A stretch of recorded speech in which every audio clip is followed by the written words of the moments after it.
procédure en ce qui concerne la nomination de Mabrice. On a fait un passage en force sans respecter ce qui doit être fait au niveau de la procédure. Et je vais même aller plus loin.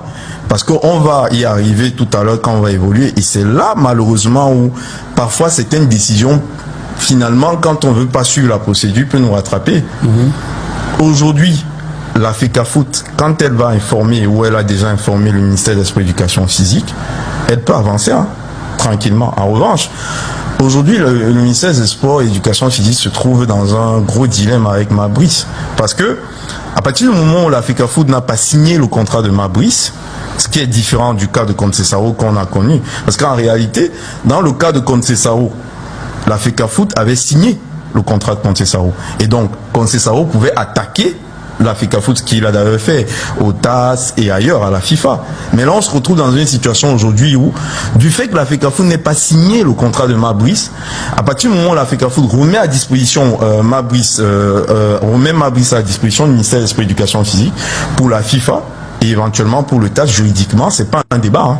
Ça devient une affaire du droit administratif. Si jamais Mabrice estime qu'il y a une rupture abusive du contrat, voilà, ça concerne uniquement le droit administratif, donc ça va se régler là-bas. Mais c'est plus une affaire qui concerne ni le TAS, ni la FIFA, parce que la FECAFOOT n'a pas apposé sa signature sur le contrat. Donc il faut bien, je le disais, parce qu'il faut qu'on recadre les choses et qu'on comprenne en réalité les enjeux. Je termine.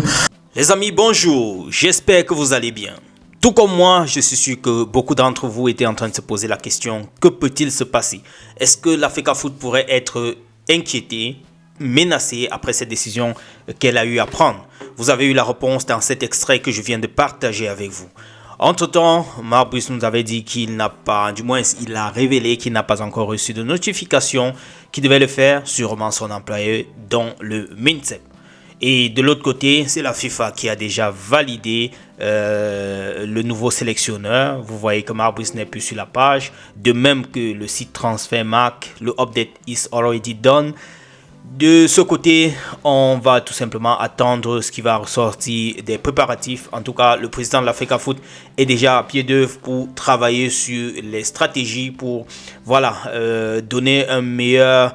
Je peux dire ça quoi, une meilleure préparation pour cette nouvelle CAN qui s'annonce au mois de décembre. Alors, les amis, selon certaines indiscrétions, la réunion qui était prévue du côté du MINSEP pour la préparation de la Coupe du Cameroun a été annulée. C'est pas encore confirmé, c'est juste que certaines pages sportives qui ont eu annoncé cela. Mais entre-temps, j'ai quand même quelques petites actualités que je voulais partager avec vous. Avant de vous laisser suivre ces quelques extraits de certains journalistes que j'ai eu à recueillir pour vous. Où Yaya Touré fait savoir sa joie lorsqu'il jouait auprès de Samuel Eto'o et Ronaldinho du côté du FC Barcelone. Il est passé sur une émission TAC Nani TV. Et pour terminer les amis, souhaitons nos sincères condoléances à Patrick Soko qui a perdu son papa. Retrouvons-nous dans un autre tour de partage les amis. Je vais vous laisser écouter maintenant Franck-Éric Ndjifo et aussi d'autres intervenants. Ils ont assez de révélations et d'analyses à vous faire dans cet extrait-ci. Et par la suite, je vais vous laisser regarder le récapitulatif qu'a publié la FECAFOOT aujourd'hui concernant l'Assemblée Générale qui a eu à se tenir le week-end dernier. Bon visionnage les amis et retrouvons-nous tout à l'heure. Ciao. Parlant des attentes, je pense que le sélectionneur David Pagou l'a dit hier. On a fait une CAN en 2024 où nous sommes sortis en huitième de finale. Les attentes, c'est faire mieux. Faire mieux, c'est faire au minimum quart de finale lors de la prochaine compétition. Vous savez, beaucoup, j'ai pas envie de dire hibou, de personnes aujourd'hui, depuis hier, disent on verra si David Pagou va remporter la CAN au Maroc. Non, l'objectif n'est pas de remporter la CAN au Maroc actuellement, puisque nous savons déjà que même avec Mabrice et son équipe, j'ai envie de dire de politiciens, de TikTokers, on n'allait plus pour remporter la CAN. Il n'y avait rien qui allait bien se passer à cette CAN au Maroc avec Marc Brice, son assistant. Déjà que Marc Brice a démontré à plusieurs reprises qu'il n'est pas cet entraîneur qu'on pensait. On n'allait pas pour y remporter. L'idéal, c'est donc, j'ai envie de dire aurait, mais c'est déjà là, c'est de donner à cet effectif, à cette équipe, un encadrement nouveau. Surtout, se lancer dans le rajeunissement profond de cette sélection et préparer une probable 6e CAN en 2027, en 2028. Et ça passe donc par cette CAN au Maroc. La meilleure façon de la préparer, c'est d'avoir une équipe relativement jeune. Et quand on regarde ce groupe, mis à part Jean-Charles Castelletto, Christian Bassogok, ils sont peut-être non Tolo, vous avez des joueurs qui sont en deçà de 26 ans. Donc ça veut dire que vous avez une équipe jeune qui peut préparer une compétition et nourrit des attentes. L'objectif ici pour cette équipe, c'est de produire du jeu. Le Cameroun ne produit plus de jeu. Lorsque vous regardez l'équipe nationale du Cameroun, sur les 4, 5, 6 derniers matchs, vous vous posez des questions. Vous vous demandez si même une équipe A' du Cameroun ne ferait pas mieux que cette sélection, parce qu'elle est tellement engluée dans des problèmes, dans des batailles politiques, par des querelles de capitanat, qu'on n'arrive plus sur le terrain à jouer. Il est temps pour David Pagou, et nous connaissons l'homme. Nous connaissons tous l'homme. Pour ceux qui suivent le championnat camerounais, on sait qui est David Pagou. C'est véritablement un bras de fer. Mais dans un gant de velours, mais ça reste un bras de fer. Il est assez dur, il est assez difficile de lui marcher dessus pour un footballeur futur professionnel ou pas. De lui imposer des idées. Le président de l'Africa Foot ne peut pas lui imposer des idées parce qu'il a une philosophie de jeu.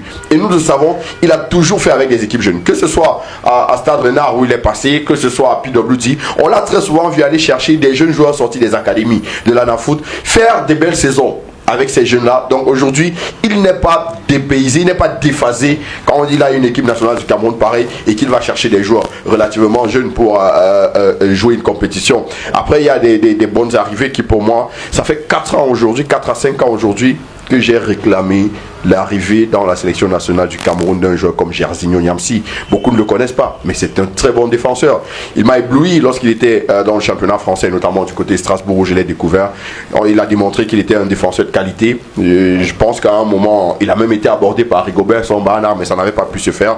Aujourd'hui, s'il a été convoqué, il a été appelé, c'est une bonne chose. Et Dina Ibimbe, c'est une bonne arrivée. Christian Kofan, je ne saurais trop m'exprimer pour le moment sur le sujet. C'est vrai que c'est encore difficile, mais on verra s'il viendra à la CAN. Mais ce sont des joueurs qui, aujourd'hui, arrivés en sélection du Cameroun, peuvent permettre de préparer une équipe. Et vous verrez d'autres joueurs beaucoup plus libérés. On a connu un Carlos Baliba qui est arrivé de tout feu, tout flamme, mais on connaît pourquoi il a flanché. Et aujourd'hui, ça impacte même ses performances en club. Il va retrouver du niveau.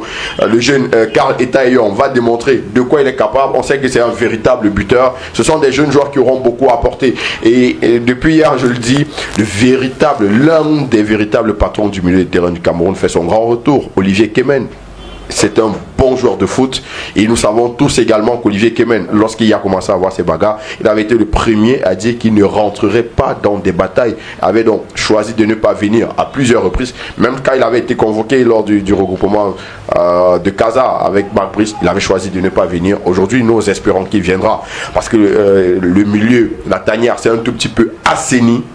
Et quand on pourra avoir des joueurs qui viendront pour jouer au football et non pas pour faire la politique et surtout chercher des ragots pour aller plus tard faire des lives sur TikTok. Après, j'aimerais préciser, lorsqu'on parlait tout à l'heure de l'Africa Foot, que lorsqu'on parlait des chantiers du président, l'un de ses grands chantiers, c'est la main tendue.